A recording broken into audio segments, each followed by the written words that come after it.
I grew up dealing with Nathan's Feed and Seed. When Malin run it, you know, I mean, it was, my daddy used to deal with him a lot. But after 55 years in business, hello, how you doing? Nathan's Feed and Seed is shutting its doors for good. Owner's ready to retire, and due to economic situations and other things, it's just time that we close. Manager William DeFell says he'd hoped things would be different for this third-generation family business, but that's simply not the case. The same is true for Alabama Wholesale Furnishings on Highway 431 in Phoenix City. Discount tags mark the furniture inside, but the sign outside seems to reflect a much bigger picture. The furniture industry is a luxury if people want new furniture. When times get tight, furniture's kind of last on their list. So we just thought we'd change our strategy before strategy changed us. Owner A.J. Collins says he's going to reopen this spring as an antique mall, his way of adapting to the current crisis. I think that we haven't seen the bottom of these economic times, and with the antique mall, people be wanting to sell things, people want to buy things at a reasonable price. I think it's going to be a natural. It just wasn't supposed to happen. Not to them. They were precious. They were each other's survivors. The dynamic duo, family members called them Zena and Sky Gates, were inseparable, they say. But Monday night, the two were separated forever. On their way back from dance practice, their SUV collided with a truck.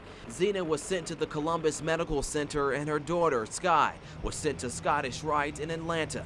Families say the two were in critical condition up until Tuesday morning. Both of them died just hours apart. My vision of it is playing in the car and then peace. Zena was a hairdresser in Smith Station, Alabama. Friends say she was snazzy and had lots of style. Little Sky wanted to be the next Hannah Montana. And she would dance for us, and her front porch was her stage, and she would get her microphone and sit out there with her Hannah Montanas and perform shows for us and the whole entire family. Henderson says she had a hair appointment with her best friend on Wednesday, but now she says Zena and Sky's appointment with God was much more important. And every year on Thanksgiving when my mama does her, prayer, it's going to be hard. They brought a lot of life to this family and have been the strength behind this family staying together. I think they're at peace because they're together.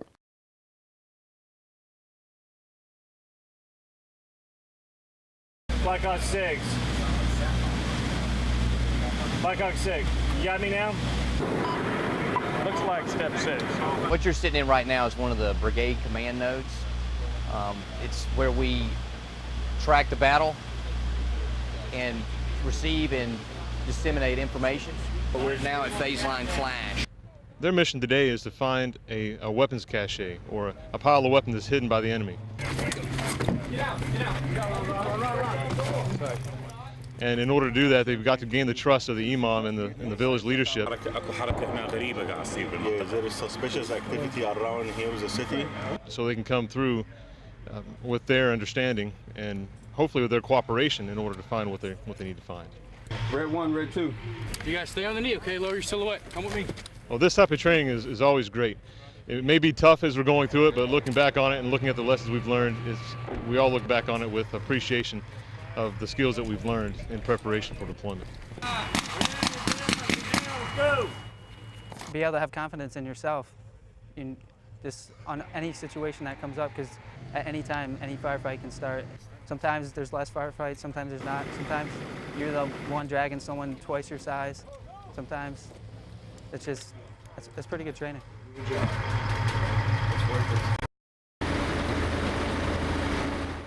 Actually, we had a customer who traded a 1988 Dodge van. She received $4,500 for it, and she bought a Pontiac G6, and it saved her about 9 miles per gallon. Cash for Clunkers is clearly taking off for car dealers. Toyota has the top-selling vehicle of the program, and J Auto Mall has sold 34 of them, mainly Camrys, just since Cash for Clunkers kicked off. It has really stimulated traffic. Not just for car dealerships. Think of it as Cash for Clunkers in reverse. Businesses like West Point Auto Parts are hauling off clunkers for cash. Within about 180 days, we have to crush the cars and recycle them. West Point Auto Parts is one of the authorized salvage yards in the area participating in the Cash for Clunkers program. You see, once the deal is done at the dealership, service workers pour what's called liquid glass into the engine to disable it, then the salvage yards pick them up. Salvage yards actually pay the dealers a small fee for the vehicles, but then make money through scrap metal and the few parts they can actually sell. It's just mostly body parts and some tires and wheels and other stuff like that. Workers from West Point are picking up more than a dozen vehicles here at J Auto Mall alone and will likely see a boost in business until the brakes are officially slammed on the program. We probably be busy all week picking these cars up the rest of the week, and probably next week too. We have several more. Now the clunkers like the ones you see behind me will eventually be towed and of course crushed within a certain amount of time. But what's interesting about this program is what's old sort of becomes new again. These vehicles will be crushed and turned into scrap metal, and a lot of that goes into making new vehicles, maybe even the next ride you'll have on the road. Zanetta Lowe, WTVM News Leader 9. Mark, they're pretty easy to keep motivated because they understand what we're working for, and that's for the audience and for contest season and stuff like that. So everybody pretty much has a vision of what they want to see our band do, so it's pretty easy to keep them motivated. We have 188 kids in the band here.